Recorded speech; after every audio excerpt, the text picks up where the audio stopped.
Good morning, all of you. My class 8 students.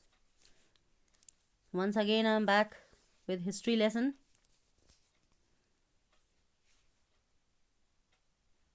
Hope you are safe and keeping good health.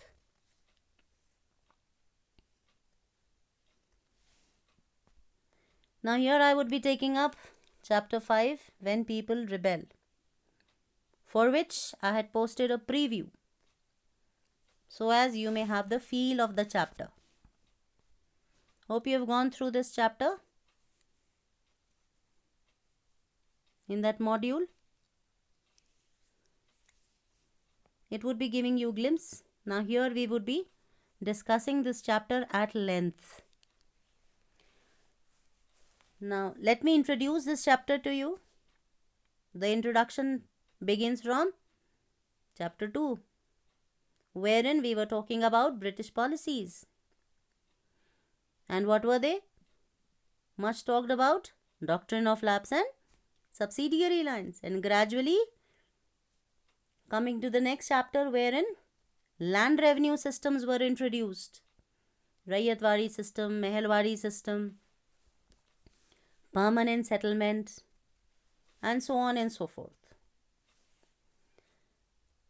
With the introduction of subsidiary lines, Nawabs lose their power because Britishers wanted that one British officer should be allowed to sit in the Nawab's court, and without his permission or consent, no treaty or alliance can be done with any other power. Since the mid-18th century, Nawabs and Rajas had seen their power erode. Residents have been stationed in many courts. The freedom of the rulers reduced. Their armed forces disbanded, and their revenues and territories taken away by stages. With the subsidiary lines, if you recall, subsidiary force was provided. Under doctrine of lapse, who was the victim? Who was the sufferer? Rani of Jhansi. Rani of Jhansi wanted the company to recognize her adopted son as the heir to the kingdom after the death of her husband. Similarly, Nana Sahib pleaded about his father's pension, but the company turned down these pleas. They did not agree to any of these. The company even began to plan the end of Mughal dynasty. In 1849, Governor General Dalhousie announced that after the death of Bahadur Shah Zafar, his family would be shifted to out of Red Fort, and that he would be the last Mughal emperor. Yes, Bahadur Shah Zafar was putting up in Red Fort in his palace, and it was declared by Lord Dalhousie. And in 1856, Governor General Canning also decided that Bahadur Shah Zafar would be the last Mughal king, and after his death, none of his descendants would be recognized as kings. Now, Indian sepoys in the employ of company also had reasons for discontent. Some of the new rules violated their religious sensibilities and belief. In those days, it was a belief that if anyone crossed the sea, he would lose his religion and caste. So when in 1824, the sepoys were told to go to Burma to fight for the company, they simply refused to follow the order, for which they were severely punished. We can say it as a religious belief, socio-religious belief, or a myth that if anybody crosses the seas, 7 seas, he may be religiously ruined, or somehow he may be losing his religious sensibilities. This was a belief, and people abstained from crossing the seas. Now, in 1856, for this, the company passed a new law which stated that every new person who took up employment in the company's army had to agree to serve overseas if required. Sepoys also reacted to what was happening in the countryside. And as we all know, peasants were not very happy with the high taxes and rigid methods of revenue collection. Many peasants had lost their lands they had been tilling for generations because of their failure to repay their loans. The Indian sepoys were not happy about their pay, allowances, and the condition of services. And some of the new rules violated their religious sensibilities. Now, laws were passed to stop the practice of sati and to encourage the remarriage of widows. English education was actively promoted. After 1830, the Christian missionaries to function freely in its domain and even own land and property. In 1850, a new law was passed to make conversion to Christianity. And this law allowed an Indian who had converted had the right to inherit property of his ancestors. Now here, look what they are doing to us. They are now interfering in the social and religious scenario of India, whereas they know very little about Indian social infrastructure. Now laws were passed to stop the practice of sati, means sati pratha prohibited. Now sati pratha, although later on it had been termed as a social evil, but initially we were following sati pratha, wherein if the husband dies, the women had no right to live or remarry. Rather, she has to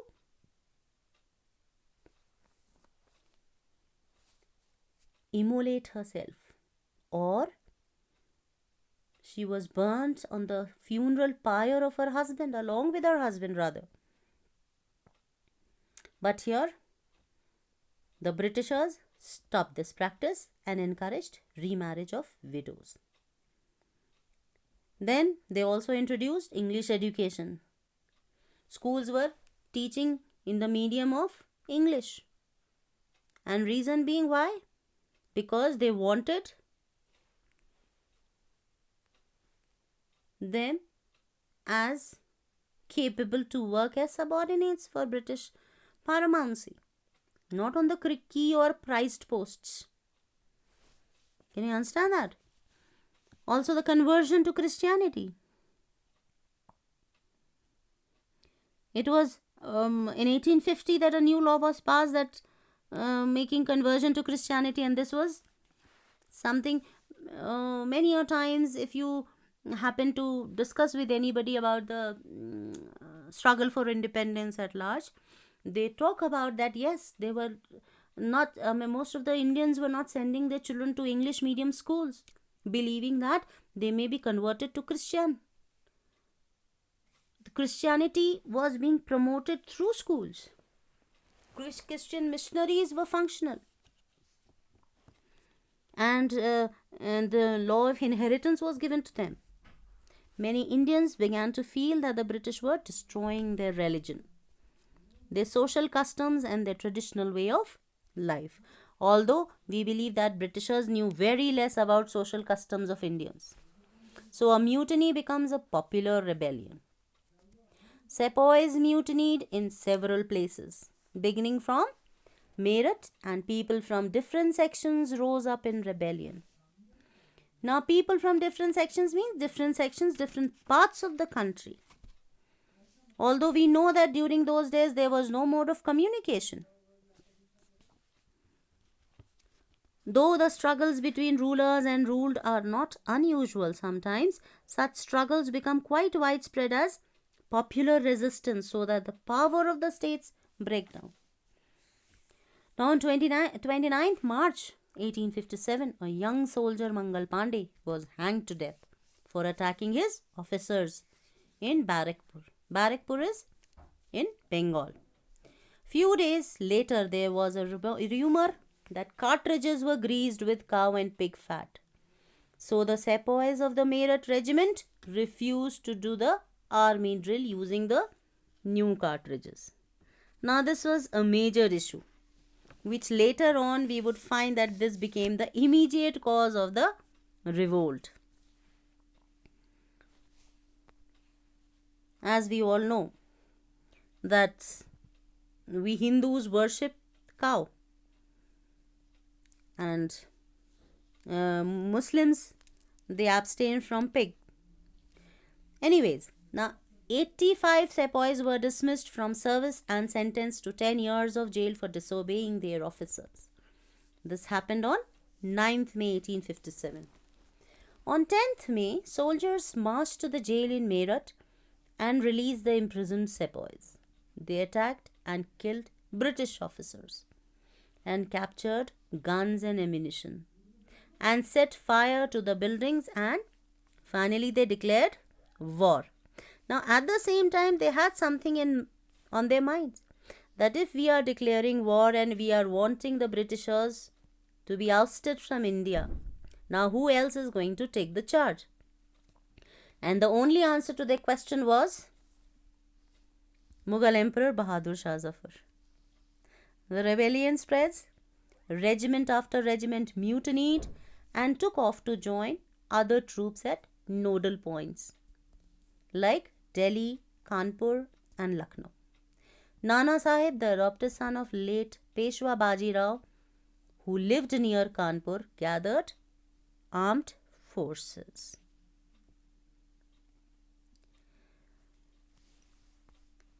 Triumphant soldiers gathered around the walls of the Red Fort, where Bahadur Shah Zafar was in the palace.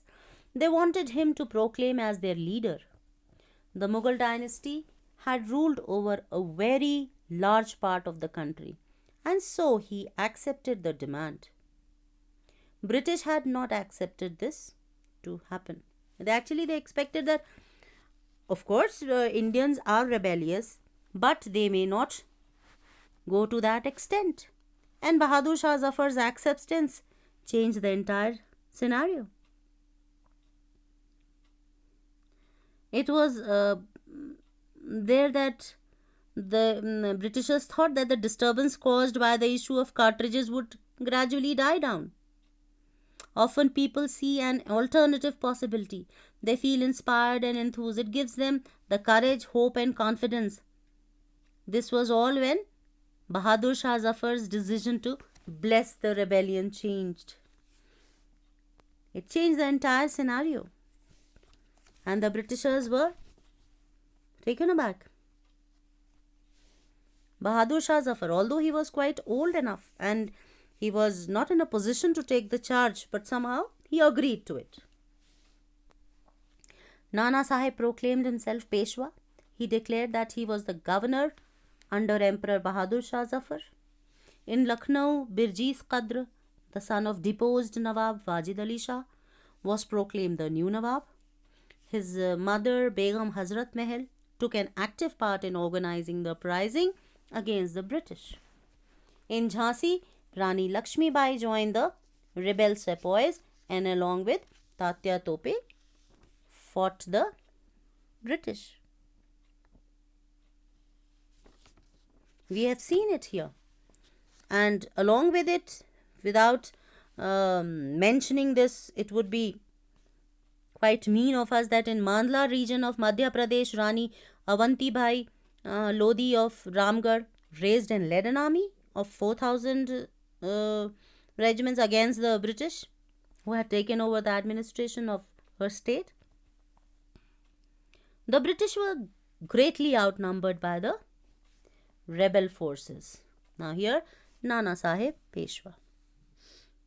And British were defeated in number of battles. This convinced the people that the rule of British had collapsed for good. What was it? For good, and gave them the confidence to take the plunge and join the rebellion. Now,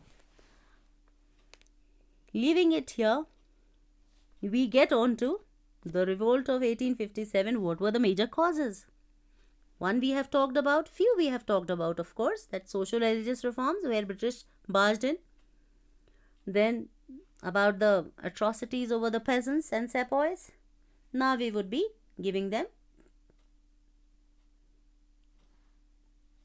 different names like social causes. The practice of sati was abolished, widow remarriage was encouraged, child marriage was not allowed, interference of British in Indian social customs. Now, common people did not appreciate changes in social customs. Westernization brought about by the British, it was just not welcome. And many leaders came up. It was Ahmadullah Shah Maulvi from Faizabad who prophesied that the rule of British would come to an end very soon. Economic causes of the revolt of 1857. We already know that industrial revolution, machine made goods. Here the spelling of made is incorrect. It has to be MADE, made goods, and clothes were exported to India, which were cheaper than the Indian textile.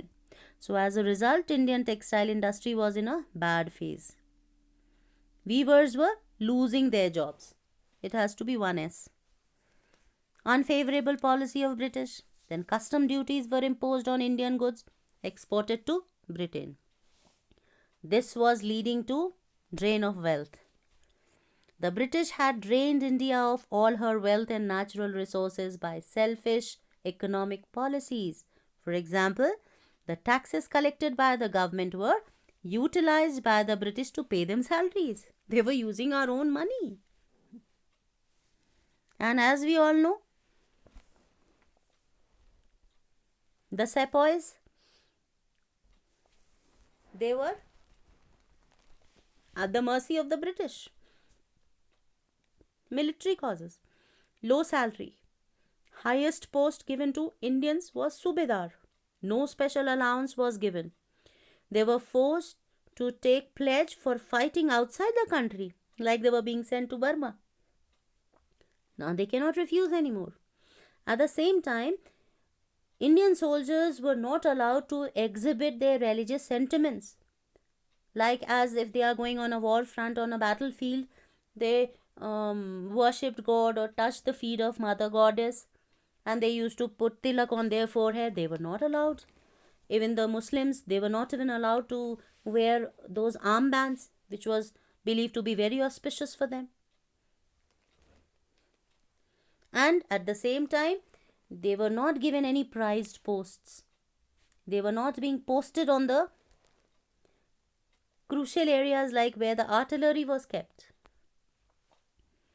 Now we come to the immediate cause which we talked about earlier. In January 1857, a rumor spread in Bengal regiments that the grease cartridge contained the fat of cow and pig, the former sacred to Hindus and the latter forbidden to Muslims. On 29 March 1857, Mangal Pandey of the 34th Infantry at Barakpur called upon his fellow sepoys to revolt against the use of new cartridges. He was arrested and on 8th April he was hanged to death. A month later, on 9th May 1857, a revolt broke out in Meerut. Although it was not predetermined, it was to happen later, but it happened in the month of May due to reasons better known to all of us. A situation of widespread popular rebellion developed in the region of Awadh. Many new leaders came up. Yes, the region of Awadh was also taken up by the Britishers on the pretext of maladministration. In fact, they had introduced subsidiary lines in Awadh at one point of time, and under that they declared that improper administration of Awadh, and on that pretext they took away Awadh. So now here we believe that the chapter has to be continued, and we have winded up this module on causes of the revolt. And in the next module, we would be discussing about, yes, the causes of the failure of the revolt. Although at one point of time it was felt that the company fights back, but later on they could maneuver the things in a better way. The British had regained control of the country by the end of 1859. But they could not carry on ruling the land with the same policies anymore. This all we will be discussing in the next module. I have divided this chapter into 2 modules to make it easier for you to understand. We are not going in a haste. One segment I have discussed here, wherein n number of times if we discuss, we have all new things to incorporate. And this is much talked about as a topic in India. If you talk about struggle for independence, it would be a good debate. In your family also, if you raise this topic, they would be coming up with all new versions. And of course, we are open to it, right? So now, with this, we come to the assignment for this section, this module. That is, make a PowerPoint presentation on the topic Causes of the Revolt of 1857. Illustrations and description of socio-religious cause should be included. Now here, socio-religious cause, why I have given this to be included? Because then you would be having the inclusion of all those practices which were being followed by we Indians, like sati pratha, child marriage, female infanticide, so many other. And socio-religious cause, why it became a cause? Because Britishers insisted upon socio-religious reforms, which was not their cup of tea. They were not very well versed with Indian scenario, where they were not even acquainted with our Indian religious sentiments and our sensibilities. So fine enough, get going with the assignment. And students, let me remind you here, many of the students have not yet submitted the previous assignments. You need to do it. So better submit the assignments, and for every assignment you have 1 week's time, because the next week you have another module wherein another assignment is given. And as I've been telling you earlier, it has an accountability, right? So get going with the assignment. Enjoy doing the assignment. This is all for now. Stay happy, stay safe, enjoy.